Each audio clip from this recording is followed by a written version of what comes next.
কয়টা হইলো জোড়া? 3টে। তার কয়টা আছে? তার আছে 2, 6টা আছে। এই একটা গেল, তোমার এই ওয়ান ধর, 2টি,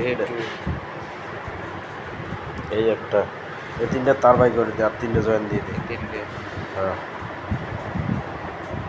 3টে জয়েন।